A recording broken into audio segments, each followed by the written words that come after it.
Assalamualaikum warahmatullahi wabarakatuh. Salam sejahtera bagi kita semua. Shalom. Perkenalkan, nama saya Juliet Komal dengan NIM 2025-44023 Program Studi Pendidikan Luar Sekolah Universitas Patimura. Di video kali ini saya akan membahas 10 permasalahan dari 10 materi yang telah kita bahas bersama-sama.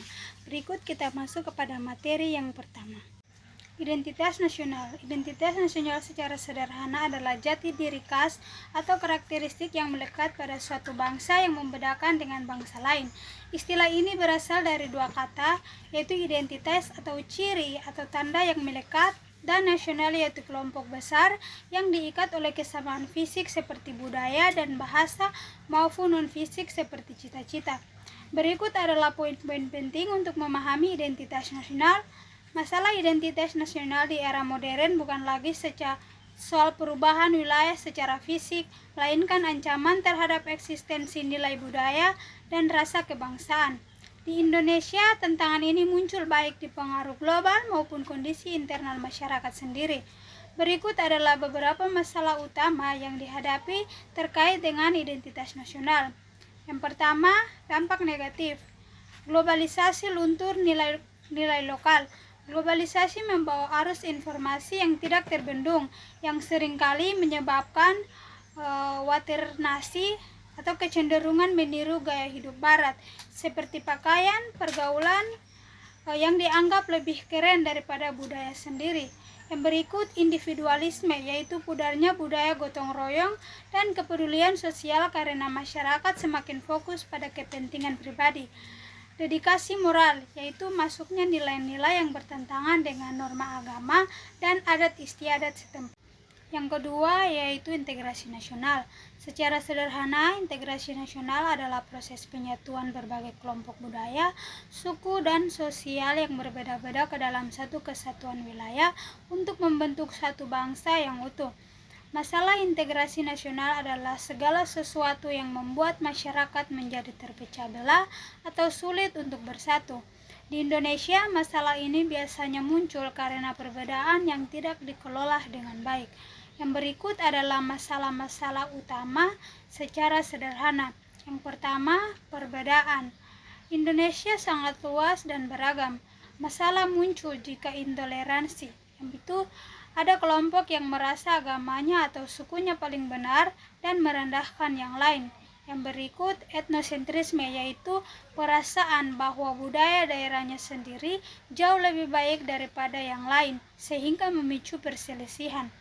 Yang kedua, ketidakadilan ekonomi atau kesenjangan. Masalah ini adalah salah satu pemicu terpecahnya yang paling kuat. Jika pembangunan hanya fokus di satu tempat, misalnya hanya di Jawa, orang di daerah lain mungkin merasa dianaktirikan. Perasaan tidak adil ini bisa membuat suatu wilayah ingin memisahkan diri dari negara, atau yang biasa disebut dengan gerakan separatis. Yang ketiga, masalah geografis. Indonesia adalah negara kepulauan yang sangat besar.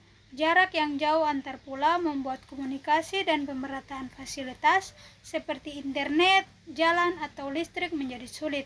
Daerah yang terisolasi atau perbatasan seringkali merasa kurang diperhatikan oleh pemerintah pusat. Yang ketiga, wawasan Nusantara. Wawasan Nusantara adalah cara pandang bangsa Indonesia terhadap diri dan lingkungannya. Konsep ini menempatkan Indonesia sebagai satu kesatuan yang utuh, baik dari segi wilayah, contohnya darat, laut, dan udara, maupun dari segi kehidupan berbangsa dan bernegara. Secara sederhana, ini adalah kacamata yang digunakan bangsa Indonesia untuk melihat negaranya bukan sebagai kumpulan pulau yang terpisah-pisah, melainkan sebagai satu kesatuan yang tidak terpisahkan.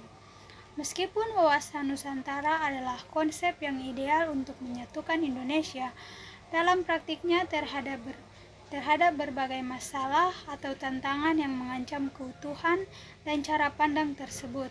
Masalah ini biasanya muncul baik dari faktor internal maupun eksternal. Berikut adalah beberapa masalah utama dalam implementasi wawasan Nusantara saat ini. Yang pertama, masalah disintegritas dan separatisme. Ini adalah tantangan paling nyata terhadap keutuhan wilayah.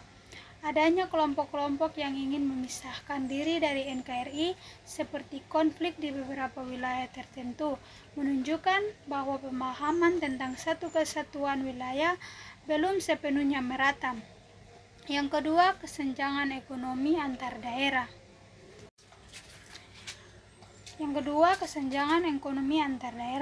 Wawasan Nusantara mengamatkan pemerataan, namun kenyataannya sentralisasi pembangunan masih ada perasaan bahwa pembangunan lebih terfokus di Pulau Jawa. Ketimpangan infrastruktur, daerah pelosok perbatasan dari pulau terluar seringkali merasa kurang diperhatikan dibandingkan daerah perkotaan yang memicu kecemburuan sosial. Yang keempat, Konstitusi Indonesia. Konstitusi Indonesia adalah hukum dasar tertulis yang menjadi landasan utama bagi seluruh peraturan perundang-undangan Indonesia. Secara resmi, konstitusi kita adalah Undang-Undang Dasar Negara Republik Indonesia tahun 1945.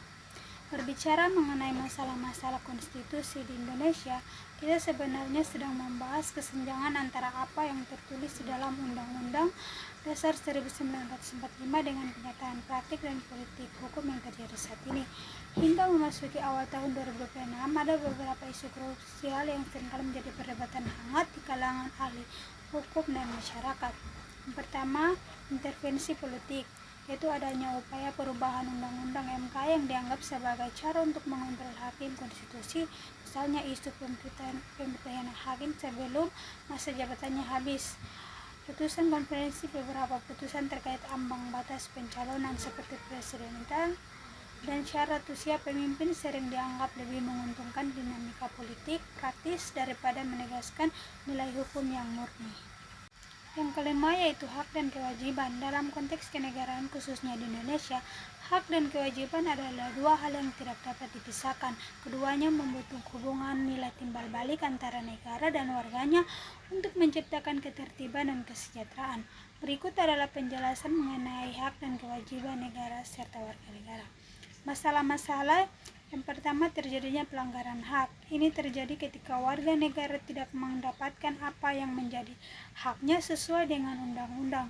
Contohnya, masih adanya anak-anak yang tidak mampu sekolah, yaitu melanggar hak asasi pendidikan, atau warga yang kesulitan mendapatkan layanan kesehatan karena kendala biaya atau lokasi. Penyebabnya karena kemiskinan, korupsi, anggaran publik, atau infrastruktur yang tidak merata. Yang kedua, pengingkaran kewajiban.